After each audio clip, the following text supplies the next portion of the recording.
Және бүгін сіздерге оқушыларға сабақ беретініме өте қуаныштымын. Қазір сабағымызды бастамас бұрын барлығымыз орнымыздан тұра қояйық.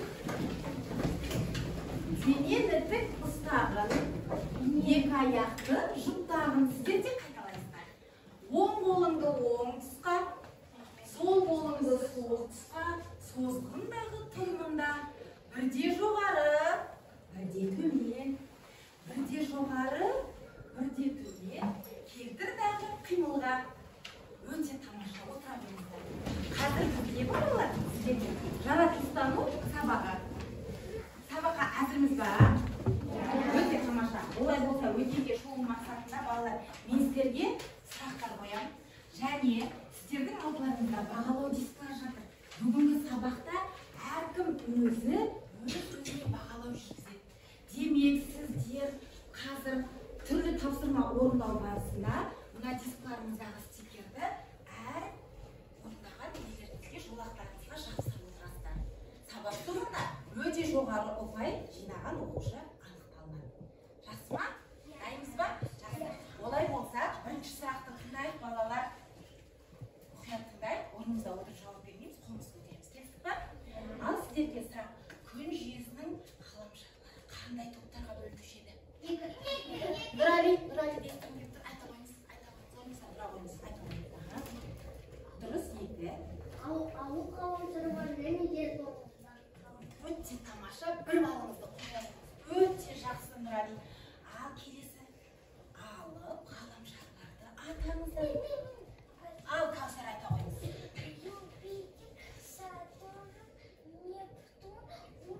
Өте тамаша, бір балыңызды қоя қойыңыз. Ал жер мен Марс қай топта ғаламшарға жатады? Ағеркен тыңдайыншы, қандай тауымыз? Жер тобындағы өте тамаша Ағерке, бір балыңызды қоя қойыңыз. Күн жүйесінің ең үлкен ғаламшары қалай аталады? Хан келді, өте тамаша Юпитер, иә? Бір балыңызды қоя қойыңыз. Және ең кішкентай ғаламшар қалай аталады?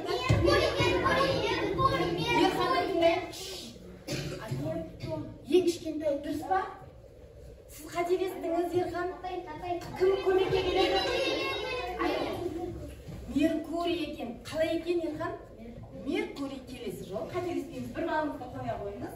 Ал енді балалар, осы Меркурийдің серігі бар ма? Жоқ. Серігі болмайды. Өте тамаша, жақсы. Ал енді мен сіздерге бірінші мына суретке қарай қойыңыздаршы. Осы берілген суретте қандай ортақ нәрсе болуы мүмкін? Айта қойыңыз, Амира. Өте тамаша, Амира. Бір балыңызды қой. Дұрыс айтады. Уақыт, иә? Ал енді сабағымызды әрі қарай жалғастыру үшін жұмбақты тыңдай қойыңыздар. Қабырғадан қара. Уақытты санап тұр. Алла айтсын. Өте жақсы. Уақытқа сағаттың қатысы бар ма? Ал осы бір балыңызды қоямыз. Уақыттың құралы, уақыт өлшейтін құрал не деп аталады? Демек, балалар, қалай ойлайсыздар? Бүгінгі сабағымыз не жайында болмақ деп ойлайсыздар? Дұрыс, уақыт. Ал енді осы сабағымызды бастамас бұрын мақсат қойып тастайық. Сіздер оқи аласыздар ба? Бәріміз орнымызда отырып оқи берсек болады.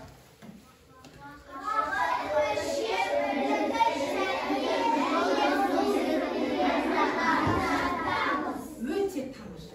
Уақыт өлшем бірліктерін және жыл мезгілдерін ажыратуды бүгінгі сабақта естиміз, үйренеміз. Жалпы сіздерде математика пәні бойынша осы уақыт өлшем бірліктерімен таныссыздар. Ал енді бұл жерде бізге жыл мезгілдерімен де біраз мағлұмат бар, бірақ та соны ары қарай тереңірек білетін боламыз. Бүгінгі сабақтарымызға сәттілік. Ал олай болса, ары қарай мен сіздердің алдыларыңызға, әрқайсыларыңыздың алдыларыңызға назар аудар ақпаратын ұсынып қойған едім. Қазір сіздерге уақыт, осы назар аудар ақпараттарыңызды алдыларыңызға алып аласыздар да, көз жүгіртіп оқып алыңыздар. Оқылымдағысы, көз жүгіртіп оқып алайық. Болған бала басын көтерсе болады, болған оқушы. Ағырке болды, өте тамаша. Енді жұптарыңызбен ақылдаса отырып, осы берілген мәтін не жайында екен? Жұптарыңызбен ақылдасыңыздар, бір-бірлеріңізбен не туралы мәтін оқыдыңыздар?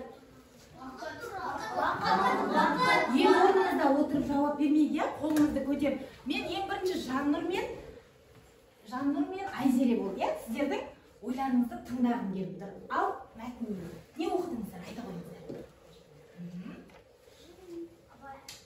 Мына, назар аудар. Айта қойыңыздар. Баяғыда адамдар жол бағдарлары болмаған үшін күн мен жұлдыздармен солтүстік, оңтүстіктерді Уақытты нелер арқылы білген екен? Жұлдызға, аспан денелеріндегі жұлдызға, күнге, айға қарап нені қараған екен? Уақытты қараған екен. Өте тамаша сіздерге. Рахмет. Бір-бір балдарыңызды қоя қойыңыз. Ал енді осы берілген мәтінді Айзере дауыстап оқи қойыңызшы. Ой, Ахметке Айзере. Ежелгі уақытта бағыт бағдарды дәл көрсететін құралдар мен жабдықтар болмаған. Сондықтан да адамдар күн мен айға, аспандағы жұлдыздарға қарап жыл мерзімі мен уақытты айыратын болған. Өте тамаша. Ахметке бір балыңызды қоя қойыңыз көзіне. Демек, балалар, ерте заманда біздің ата-бабаларымыз уақытты жаңағы аспан денесіндегі күн, жұлдыз, ай арқылы анықтаған екен, иә? Солай ма? Олай болса, осы мәтін желісінде мен сіздерге шағын видео ұсынғым келіп тұр. Осы видеоны тамашалай қойыңыздар.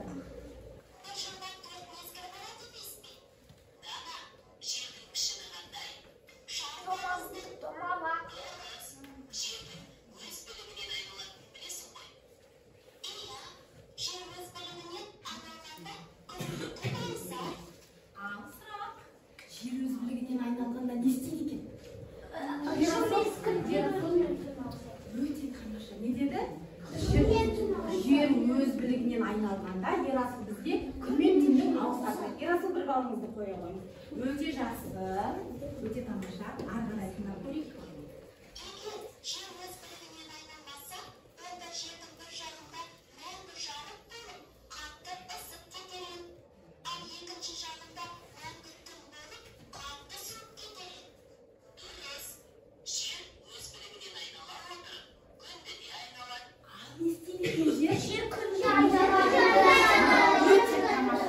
Жер өз білігінен айнала отырып, жер күнді де айналады екен. Барлықтарыңыз осы бейне жазбаны тамашалағандарыңыз үшін бір-бір балдарыңызды өздеріңізге қойып алсаңыздар болады. Өте тамаша. Олай болса, балалар, олай болса, бүгін мен сіздерге жаңа сіздер видеодан көріп өткендей, маған назар аудара қойыңыздар. Осы жердің өз білігінен айналатынын өлшейтін аспапты Мирас маған қарай қойыңыз. Мен сіздерге. Теллурий аспабын алып кеттім. Қараңыздар.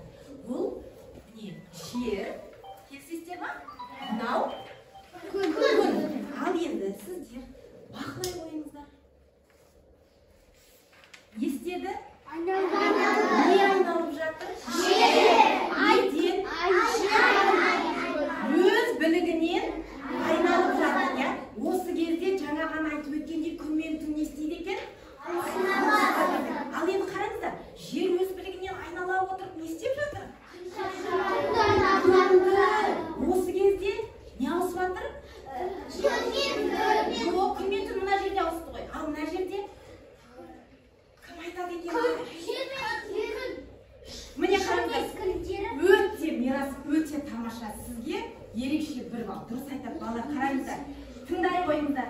Жер өз білігінен айналғанда күн мен түн ауысады екен да. Ал енді жер өз білігінен айнала отырып күнді айналғанда жыл мезгіл ауысады. Түсінікті айттым ба мен сіздерге? Ал енді сіздердің оқулықтарыңыздың балалар 73-ші бетінде сіздерге қорытынды жасау тапсырмасы берілген екен. Соны тез-тез ауызша жазып тастайықшы. Көрдіңіздер ме? Міне, былай дейді. Қараңыздар. Осы теория аппаратының аспабының қасында сіздерге қорытынды жасау берілген. Көріп тұрсыздар ма? Көріп тұрсыздар ма? Қараңыздар. Не дейді? Ал енді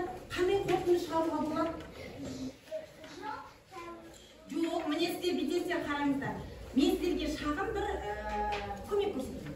Мысалға, жыл дегеніміз жер, жоқ, тәулік айтылмайды. Керекті нені ғана аламыз? Жыл дегеніміз мынау неді? Жер, нені айналып жатыр? Жер күнді толық бір айналым жасауға кетеді. Ал енді сіздер математика сабағында білесіздер ғой? Сіздерге мен үйлестіріп қойдым. Тез жауап берейін. Ешкіммен сөйлеспейді, ешкімге көмектеспейді. Сұрақтарға тез жауап жаза қойды. Қаламмен. Сұрақтар өте оңай. Болған бала қаламын қояды. Жазады. Болмаса машинада қойсыңыздар.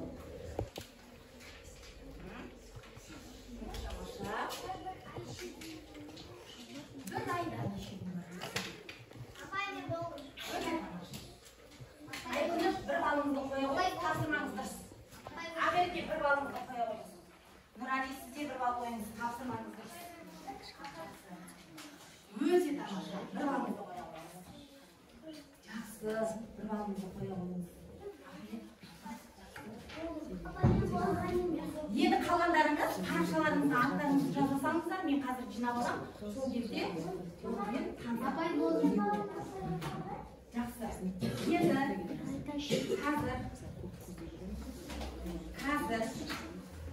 былайша қойыңыздаршы. Қазір біз сіздермен күнделікті өмірде балалар сіздерге мынандай сұрақ қояйыншы. Сіздер күнделікті өмір болды, жазу жұмысын тоқтатамыз. Апай болды. Жақсы. Сұрақ сіздерге. Күнделікті өмірде аяттарын қолданасыздар ма? Мысалы, күн ретін жазуда апайларыңыз бүгін қай ай қаншасы деп сұрай ма сіздер? Демек сіздер аяттарын ажырата аласыздар ғой? Міне, жыл мезгілдеріндегі аяттын ажырата аламыз ба? Өте тамаша. Ал ұлдар, сіздер күнделікті апта күндерін білесіздер ма? Білесіздер. Қазір оны айтпаймыз, былай істейміз. Ұлдар, қыздар топтаса қалайық. Орнымыздан тұра қалайық. Қыздар мына топқа келсіз. Сіздерге тапсырма. Қыздардың да келесіздер. Ұлдар, сіздер мына жаққа келе қойыңыздар. Келіңіздер, ұлдар.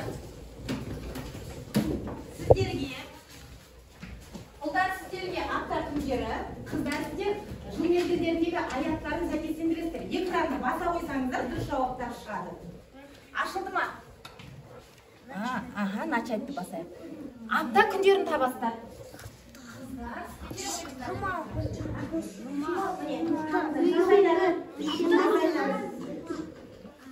Өте тамаша. Тездік. Бір әрбір баса салсаңыздар, дұрыс жауап шығады. Келе қойыңызшы маған. Жұма қабылдап. Дүйсенбі. Келе Жексенбі. Дұрыс. Болдыңыздар ма? Өте тамаша. Сәрсенбі. Орындарыңызға отыра беріңіздер.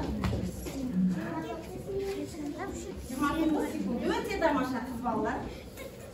Сіздер болдыңыздар ма? Неше күн қалды? Қай күн? Жұма. Жоқ, сіздер бүйте саңыздар, әріпті баса салса. Енді бір-ақ күн қалды. Тездетейік. Болды, орындарыңызға отырамыз. Өте тамаша. Бір-бірімізге қошемет көрсетейік. Бір-бірімізге. Енді қараңыздар, ұлдар, сіздер де бір балл қоя қойыңыздар, себебі жұмыс жасадыңыздар. Солай ма? Сіздер де қоясыздар. Енді мен тыңдаңыздаршы. Мен тыңдай қойыңыздаршы, маған қарай қойыңыздар. Тапсырма орындадыңыздар ма? Уақыт өлшем бірліктерін және жыл мезгілдерін ажырата алдық ба? Өте жақсы. Сіздер үйден, мынандай тапсырма, үйден үстелдің үстіне қоятын күнтізбе календарь дейміз ғой, білесіздер ме? Күнтізбе бір айда 30 күн бар, иә? Сол күнтізбені үйден жасап келесіздер. Апай, мен енді қазір кері байланыс маған бере қойыңыздар. Сабақ сіздерге ұнаса, қызықты болса күнді, егер де сабақта сәл қиналсаңыздар айды, Сабақта қызық ақпарат алсаңыздар, жұлдызды дөңгелектей саласыздар. Дөңгелектей саласыздар. Жарайды, ештеңе етпейді, неге тұр сосын киімдер. Тез-тез дөңгелектей қойыңыздар. Болдыңыздар ма? Өте тамаша. Балалар, бүгінгі сабаққа қатысқандарыңызға көп-көп рахмет. Бүгін қызықты ақпарат ала алдыңыздар ма? Сабақ ұнады ма? Қиналған тұсыңыз болды ма? Сабақ аяқталды. Рахмет. Орныңыздан тұра қойыңыз.